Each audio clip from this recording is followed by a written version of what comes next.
TFSA versus RRSP, same $1,000 two doors, and picking the wrong door can quietly cost you thousands down the road, plus a slice of your government pension. So let's pick the right one properly. By the end of this, you'll have a one-number decision rule. It's already printed on a CRA letter in your drawer, and the 2-minute benefits check most people only learn at 65. Stay for that one. Quick confession so you know I've earned this. I owned both of these accounts for years and fed them in exactly the wrong order. This is the cheat sheet from the other side. First door, the TFSA, tax-free savings account. The most boringly named superpower in Canadian finance. It should be called the never pay tax on this again account. Marketing was not in the room that day. Here's the whole deal. You put in up to $7,000 this year. It grows, no tax. You pull it out, no tax. The CRA just waves. Genuinely unsettling the first time you see it. And if you've never opened one, the room has been quietly stacking up since 2009.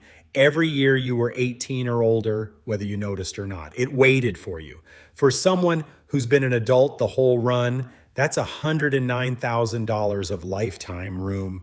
Say that number out loud. It surprises almost everyone I meet. What lives inside? Anything you'd hold in a normal investing account, ETFs, stocks, GICs. The TFSA is the container, not the investment. What I'd actually put in mind, that's its own video coming soon. Oh, and despite the name, it is not a savings account. Walk into a branch and they'll happily open you a TFSA earning basically nothing. The tax-free part only matters if there's actual growth to not tax. The withdrawals are the magic part. Take money out for anything. A car, an emergency, a questionable kitchen renovation, no tax, no forms, no explaining yourself to anyone. One landmine. The room from a withdrawal doesn't come back until January 1st. Put the money back in the same calendar year and the CRA charges 1% a month. I came one impulsive Tuesday away from learning that the hard way. And here's the quiet superpower. TFSA money is invisible to the benefits system. It is not income. Remember that word, invisible. It's going to matter in about 8 minutes. Second door, the RRSP. Where the TFSA is simple, the RRSP is a deal with the government. A good deal, sometimes a great one, but you are absolutely signing terms most people never read. The pitch, contribute today, and the government hands back a chunk of the tax you already paid. That's the famous refund. People love the refund. The refund is also where most people get played. Also, notice which account your bank markets hardest every February. RRSP season gets balloons in the branch. The TFSA gets a pamphlet somewhere near the pens. Draw your own conclusions. Your room is 18% of last year's earned income, capped just under $34,000 this year. The exact figure is printed on your notice of assessment, the CRA letter you filed somewhere creative. But fine print. The RRSP is not tax-free. It is tax later. Every dollar coming out in retirement lands on your tax return as income. The government didn't forgive the tax. It put it on layaway. To be fair to the vault, this is what the RRSP is actually for. Money you will not touch until retirement. Deducted at your best bracket, growing quietly for decades. Used that way, it's excellent. It's the other uses that hurt. Take money out early and it stings immediately. The bank holds back withholding tax on the spot. 10% on small amounts, 20 past 5,000, 30 past 15,000, pull 10 grand and 2,000 of it never even reaches your account. And the trap inside the trap, that holdback is a down payment, not the bill. The full amount still lands on your tax return. Higher bracket, you'll owe more in April. Surprise? Okay, 2 doors described, but none of that answers where your next 1,000 goes, because the real answer is one number and yours is different from your brother-in-law's, who will not stop talking about his refund. That number is your marginal tax rate, the tax on your next dollar, not your average. Find your bracket, and this entire debate collapses into one sentence. Federal brackets this year, 14% up to about 58,500, 20.5 up to about 117, 26 above that. Your province stacks its own slice on top. Now watch what the same $1,000 does at 3 different incomes. This comparison is the whole video. At 50 grand of income, 1,000 into your RRSP saves about 140 in federal tax. At 110 grand, 205. Higher still, 260 before your province piles on. Same deposit, very different reward. So here's the sentence. The RRSP wins when the tax rate you skip today is higher than the rate you'll pay pulling the money out later. That's it. That's the entire TFSA versus RRSP industry in one sentence. Skip tax at 30%, repay at 20. You kept the difference. Skip at 20, repay at 30. Congratulations. You paid the government for the privilege of waiting. Same bracket now and later. On paper, it's a tie. In real life, the TFSA usually takes it. No forced withdrawals in your 70s, no benefit side effects, no April surprises. Ties go to flexibility, which means at lower incomes, the refund is small. And future, you might be in the same bracket or higher. You'd be locking money in a vault for a discount you barely got. The TFSA doesn't care about any of this. No betting on future brackets, no vault, no April surprise. At a modest income, flexibility beats a small refund. And honestly, it's not close.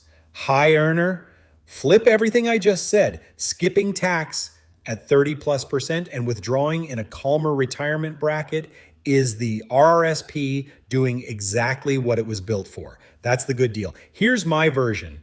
Years ago, RBC era, 2% mutual funds, the full starter pack. I made an RRSP contribution mostly because the poster in the branch told me to.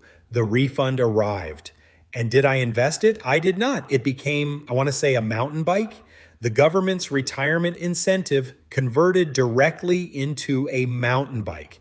At my income back then, the TFSA would have given me the same growth, 0 locked doors, and no bike-shaped hole in the plan. The account wasn't wrong. It was wrong for me that year. That's the actual lesson. Now the part I promised, the one people usually discover at 65 when it's expensive. Remember, invisible? Here's where it pays. In retirement, RRSP money coming out is income. It stacks on top of CPP, pensions, everything else. And Ottawa runs a means test on some of your benefits. Old age security starts clawing back at about 95,000 of income, 15 cents on every dollar above the line. Cross it by 5 grand because of RRSP withdrawals, and about $700 of pension quietly evaporates. TFSA withdrawals, not income. You could pull 50 grand for a boat you'll absolutely regret, and Ottawa's benefit math doesn't even blink. Invisible. And for lower income retirees, there's the guaranteed income supplement. Heavily income tested. RRSP withdrawals push it down. TFSA withdrawals don't touch it. For modest lifetime earners, that alone can settle this entire debate.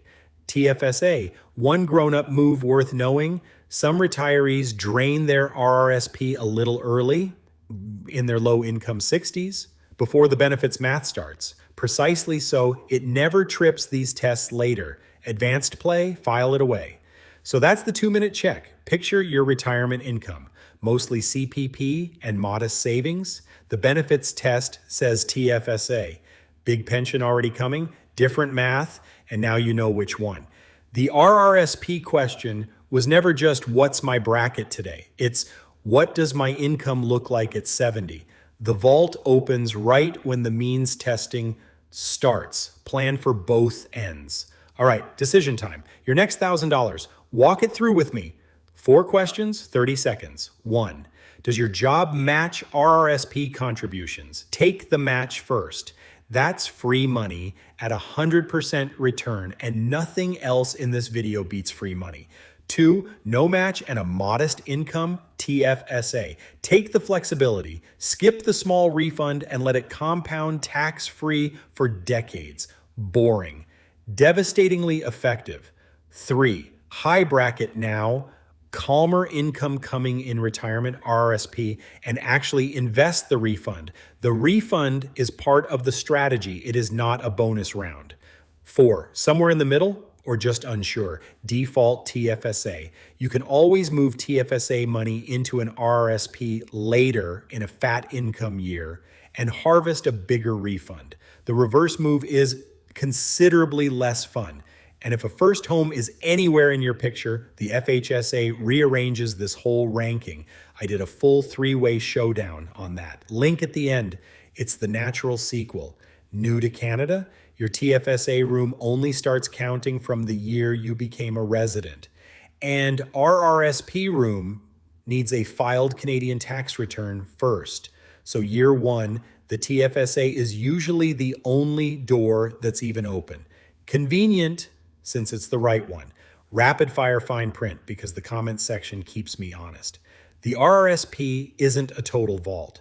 First-time buyers can borrow up to $60,000 from it under the home buyer's plan. And there's a similar move for going back to school. Loans from yourself, repayment schedule included. Room carries forward in both accounts. Skip a year, lose nothing. There is no panic deadline, except one. RRSP contributions for last year's taxes cut off about 60 days into the new year. That's the season the banks decorate for. Quebec friends, your withholding numbers differ a bit. Same trap, different sticker, and whatever province you're in, your bracket is on your notice of assessment or the CRA site in 2 clicks. And remember, the real enemy here, it was never TFSA versus RRSP. Both beat the third option, which is that 2% mutual fund quietly eating either one from the inside. Fix the container, then fix what's in it. So, verdict. Your next $1,000 employer match, always first. Modest income, TFSA. High income now, lower bracket later, RRSP, refund invested. Unsure, TFSA keeps every door open. That's the playbook.